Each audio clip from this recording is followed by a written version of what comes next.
Si alguna vez te encuentras en una situación de supervivencia, por favor, no hagas caso a los mitos que habrás aprendido en la televisión porque pueden llegar a matarte.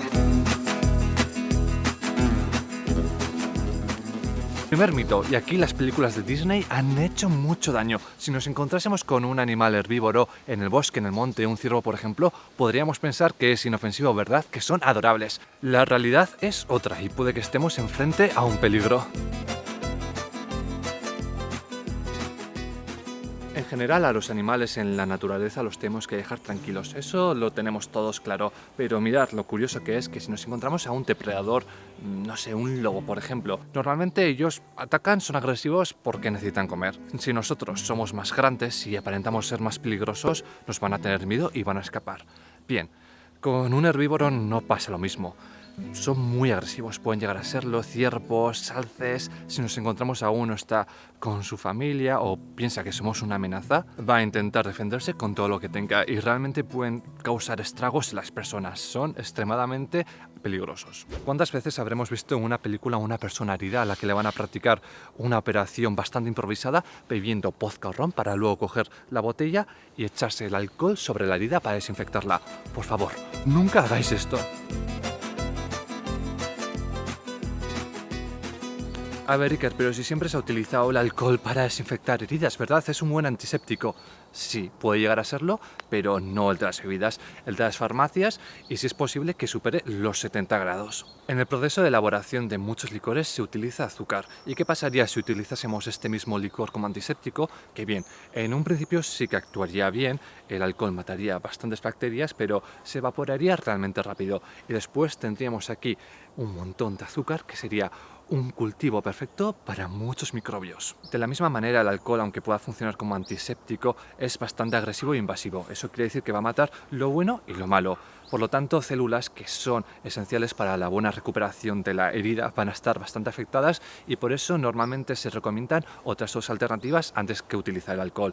El famoso betadine, yodo y si no, la clorhexidina. Entre estas tres opciones, la clorhexidina es la más interesante. Actúa más rápido que el alcohol, es igual de eficaz contra virus o bacterias, pero su efecto es bastante más largo, dura hasta 6 horas y, importante, no es tan invasivo, no es nada agresivo ni tóxico con la piel, por lo que luego la regeneración de la herida será más rápida y superior. Si te encuentras bajo una tormenta y ves que un rayo golpea un sitio, pensarás que ese lugar es seguro, ¿verdad? ¡Grave error!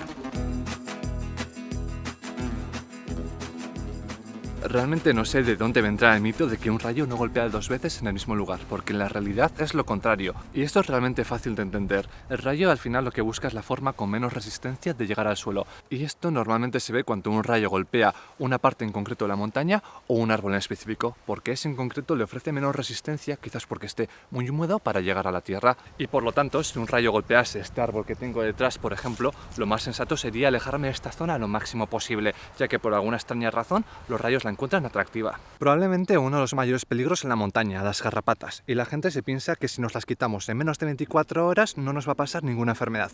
Falso, antes de eso tenemos que tener en cuenta otros factores.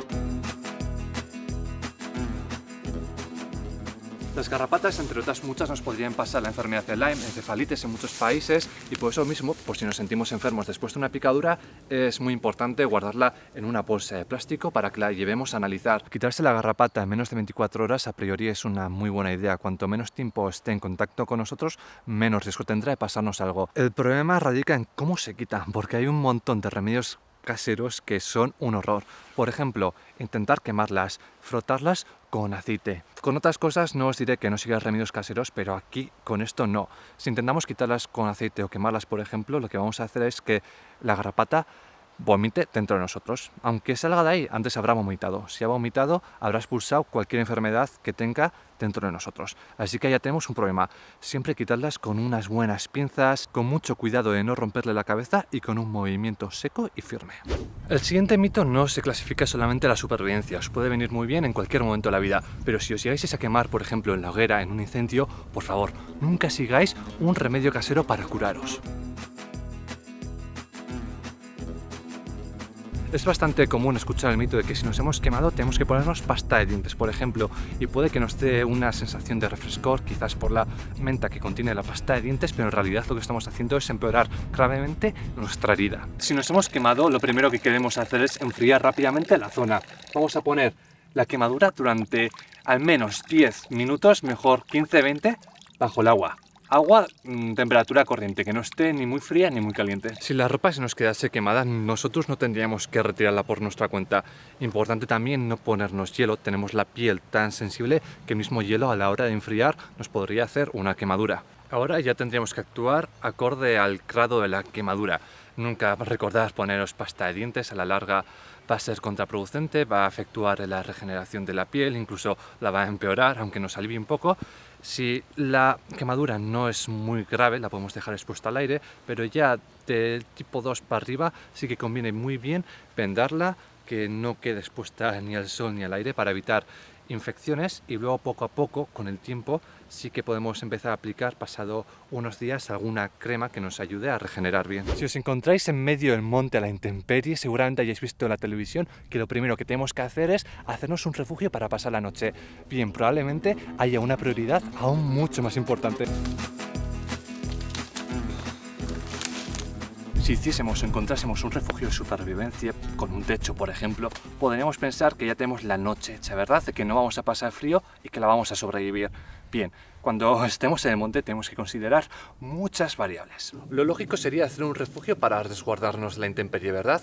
Pero bien, aquí es cuando entran los factores ambientales. Si no está lloviendo, si no hace viento o si no está nevando tampoco, muchas veces gastar un montón de energía en hacernos un techo, un refugio, una pared es completamente innecesario. Bien, ahora no es el mejor ejemplo porque está lloviendo, pero pensar en un día bastante despejado, nosotros por donde vamos a perder calor a la noche, sobre todo va a ser por el contacto de nuestro cuerpo con el suelo. Por lo tanto, en esas condiciones mejor no gastar tanta energía haciendo un refugio, sino que hagamos una buena cama, un buen aislante que nos proteja de ese frío que a las noches, de verdad, se puede llegar a pasar muy mal, incluso podemos perder completamente el calor corporal de ahí o incluso coger una hipotermia. Si estuviese en este bosque y de repente saliese uno solo, lo que tendría que hacer es como las películas, hacerme el muerto, ¿verdad?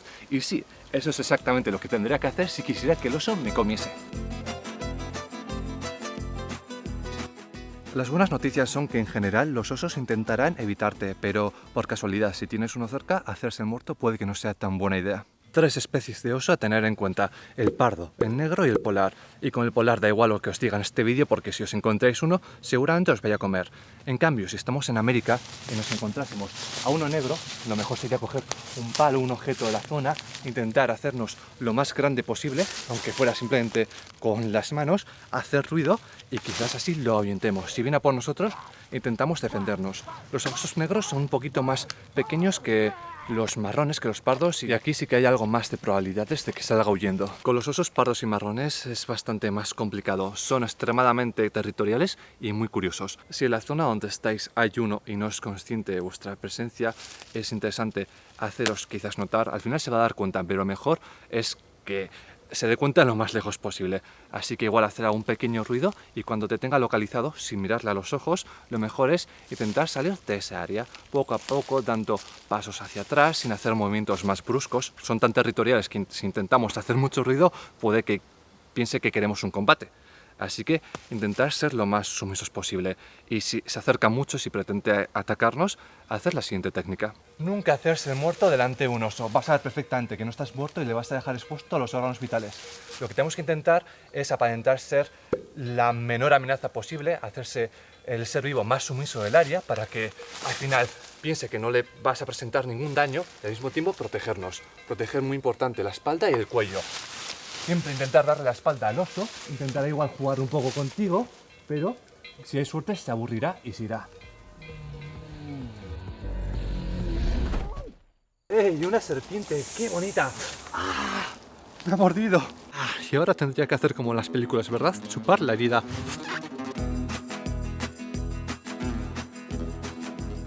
Primero de todo, si nos ha mordido una serpiente, mantengamos la calma. Seguramente no sea muy grave. Para empezar, la mayoría de las serpientes no son venenosas. En España quizás las culebras y las víboras. Segundo, si nos ha mordido una serpiente venenosa, simplemente transmiten el veneno en la mitad de los ataques, ya que para ellas es muy preciado y difícil de generar. Y si nos ha mordido una serpiente venenosa y nos ha transmitido el veneno, nunca nos lo llevemos a la boca. Nunca intentemos succionarlo, ya que tenemos que entender que nuestra boca es muy porosa, es como una esponja y habitualmente tenemos llagas, heridas pequeñas.